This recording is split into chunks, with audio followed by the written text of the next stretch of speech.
Hi everybody, it's Chris Michaels, Director of Communications here at Wowza Media Systems. I'm joined with Barry Owen and we are talking all things low latency. Now, one thing, we've been really busy not only building some things here at Wowza and supporting all sorts of different options. Let's talk a little bit about what we've been working on. Sure, so as you probably know, our core product is Wowza Streaming Engine, and as we add technologies to Wowza Streaming Engine, we can leverage those in our other products. So we've been thinking about low latency in various ways, and the first thing we wanted to do was be able to build a low latency service that people could just plug into and use. And that required us to add some things to Streaming Engine, but also add some intelligence to the GoCoder SDK and to Wowza Wowza Player. So we're launching a Wowza low latency service as a part of Wowza Cloud. That's a WebSockets-based delivery that utilizes the GoCoder SDK as well as Wowza Player to deliver a 2-second end-to-end experience at scale. And this is global availability. We're building on Microsoft Azure. Yes, this particular platform is leveraging Microsoft Azure for many reasons, but one of them is the global footprint, the efficiency of their network between POPs and things like that. Well, and it's also, if you don't have to egress out into a suboptimal network and then back in, and trying to keep things getting as close to the ingest points and the yeah, absolutely. There's a couple key components of our low latency solution as a service, and it's locationless ingest, right? So we figure out where your encoder is and we figure out where to send that stream based on the best latency from point to point. And then we take that stream in and we have a 3-tiered network with origin servers, we have midgress servers, and we have edge servers. And those fan out throughout the Azure network. And Azure has dedicated network links between these. So no latency is injected by, as you said, jumping out to public internet and back. It's all very, very tightly connected between them. And then, of course, out to the edge, we give you the edge that's closest to your location as a playback, and you get the best experience you can get. Aside from our ultra low latency service, we've been applying some of the same techniques into support within Wowza Streaming Engine for the Wowza protocol and WebSockets. Absolutely. So as I said, Streaming Engine is the core of all our technologies. That's where everything is based on. So naturally, when we decided to develop this as a service, we thought, well, for those who want to use their own infrastructure, we can make this available as well. Now, we've also been working with the rest of the industry at large. We were co-founders of the SRT Alliance, and SRT has been something that we put in support for both ingest and migress in Streaming Engine as well. Yeah, so SRT is a great protocol for really maximizing the available bandwidth in less than perfect conditions.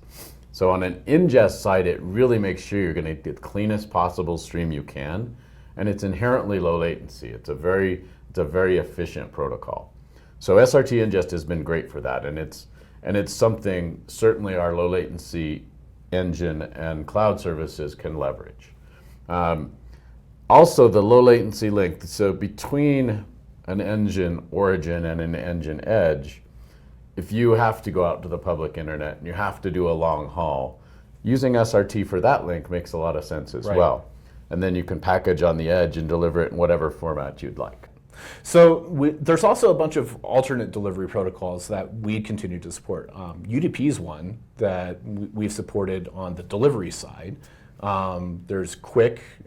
How are we working with some of these alternatives? So there's optimized formats in various ways. So one of the optimizations we will do for our low latency network is something called BBR. And BBR is really just an enhanced, more efficient congestion control algorithm. It's more optimized for video delivery than what the original TCP stack was designed for. We'll turn that on our low latency edge network. You can easily enable that on your own servers. It's a Linux-based option. You can easily turn that on. Quick is another protocol we're looking at where you can deliver stream. Quick is another enhanced protocol to deliver things from point to point. It's supported in things like Chrome and other places like that. It's a Google developed thing, although it is becoming an IETF standard. So we'll continue to evaluate that and look at that, whether it makes sense to deliver various things over that via engine or in our cloud products. And we'll also investigate like HTTP2 as well. HTTP2 has some options that could in fact help us enhance our WebSockets experience. And what's the multipath TCP for us? So early stages for sure, but it has a way again to maximize the available bandwidth on any different connection. Multipath TCP is interesting, especially for mobile, because you can bond things real easily. So maybe you have some packets going over a Wi-Fi connection, some packets going over an LTE connection to really maximize the bandwidth to a given device. So what would you say the future holds for not only just industrial adoption, but specifically for us? Where are we putting our focus at Wowza, and what are we banking on today? Well, obviously, we're building a service that allows people to do this easily. So, to a certain extent, we're banking on that service. Now, the nice thing about that is our initial implementation is Wowza over WebSockets. That doesn't mean that's where we'll wind up. We certainly have the ability to move to a CMAF-based solution or an LHLS solution if we find we can do that more efficiently, have better quality, and scale better. So we have a lot of options, and we continue to support a variety of factors in Engine so people can use our tools to build their solution.